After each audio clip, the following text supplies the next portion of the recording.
And Willie Waffle, good morning. Well, good morning. I feel like I've walked into the battle zone right here. You have. All right, without showing the color of the bag or anything. I think that's too late, don't you? No, they can't Okay. see it. Oh, give me a break, Christine. What are you talking about? I'm just trying to look out. Chris, Okay. trying to be like fair and keep the lawyers happy. Okay. Thanks, Willie. Bear schmear. Okay, it's Hewlett-Packard. Now listen, Willie, I want to throw this at you. Uh-oh. Okay, here's the story. A senior citizen walks in, because, you know, seniors have computers too. Sure. A senior citizen walks in to replace her overpriced, by the way, ink cartridge from Hewlett-Packard. She goes into a chain store here locally, walks in, buys it. It's completely sealed. But you know what? It's funny. You can almost see where it might have been broken apart, but glued back together. It is completely sealed. She then, I don't know how they did this, to be honest Can I with see you. that? Yeah. She then opens it up when she gets home, and the vacuum seal packet inside that holds the cartridge, you know what I'm talking about? Yep. Yeah. Has been open, and there is some cheap USB thing that probably weighs about the same amount that is inside. Or maybe it is valuable. Maybe it's something nice. I don't know. Maybe this happened at the factory.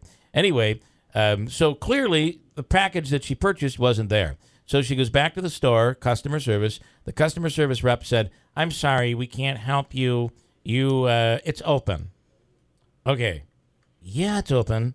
It's open. It was open before I bought it. Right. When I walked out of the store, it was open. This just the cardboard box was closed. So she said, "I'm sorry, I need to speak to your manager." So the manager came on and said, "I'm sorry, there's nothing we can do." Wow. Ironically, this has a thing that says this item is electronically protected. Yeah, apparently. Yeah. Whoa, man. So, I mean, is that, first of all, I do understand where the store is coming from, because they're probably hit by everybody who goes out, takes out the item, and then goes back and says there was nothing in it. And you know that they stole it. These Right. people are thieves. This senior citizen is not a thief. Why should she be punished? Because you have there's an issue with, I don't know the answer. Because people will Right. try to cheat the system, right? Right. Right. And the store's viewpoint is, if we say, well, she's not a crook, we open ourselves up to being sued for discrimination when we tell somebody else they're a crook. Yeah. Unfortunately, in my opinion, they have no choice but to give it back. They have You to. can't prove that they stole anything.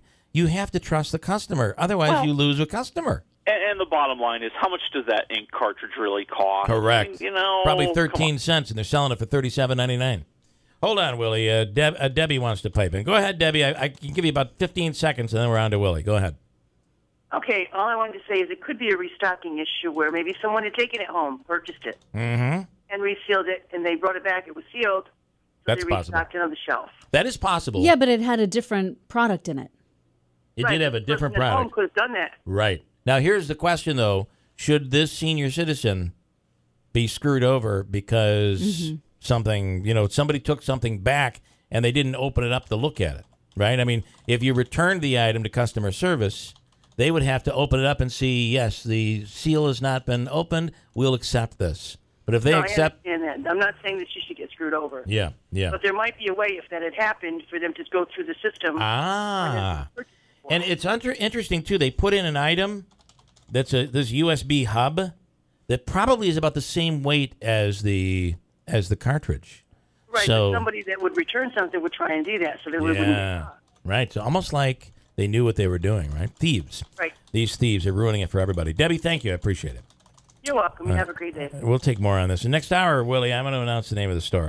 You can't treat this woman that way. I'm sorry. You cannot treat this woman that way. But it I don't sounds believe like you they can. have horrible problems. Somebody ripped them off by giving them back some USB hub that cost not as much as the printer cartridge, and they walked away with the cash. And they got the cash. And here's the beauty. So for all of the loss prevention that this big national chain has to deal with, they're going to pass it on to the elderly and let them pay for it. Because that's really what's happening here, in my opinion. Anyway, all right, we don't have a lot of time. The darkness, what do you think of this thing? It stinks. One waffle. Okay, Next. let's go to the one we really want to talk about. That is Money Monster, George Clooney.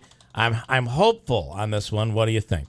You have a lot of reasons to be hopeful because, you know, it's a movie that has a lot of really great twists and turns as George Clooney plays this financial TV host who is kidnapped on the air by a disgruntled investor who believed in what Clooney was touting, who bought a whole bunch of this stock that just tanked.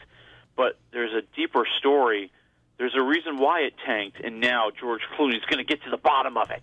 Dun, dun, dun. Yeah, and you know, it really is fun to watch it kind of, you know, play out in real time. It's directed by Jodie Foster, who brings a great pace to it, a little bit of comic levity in all the right places, and more importantly, she's got George Clooney and Julia Roberts carrying this film, and God knows they can do it, okay? Clooney is the guy who's really kind of pompous and arrogant, suddenly is scared for his life. Julia Roberts, the tough-as-nails producer, who's, you know, kind of guiding him through this and guiding him through being a journalist for the first time. Wow. And, I mean, this is megastar action here. This should be really well received. What'd you think? I think it's a more than solid film for people who are adults who don't own a Captain America costume. Okay. I'm going to say 3 waffles. Wow. All right. So there's 2 movies. There are 2 movies out there right now, Captain America and this one, that are well worth it.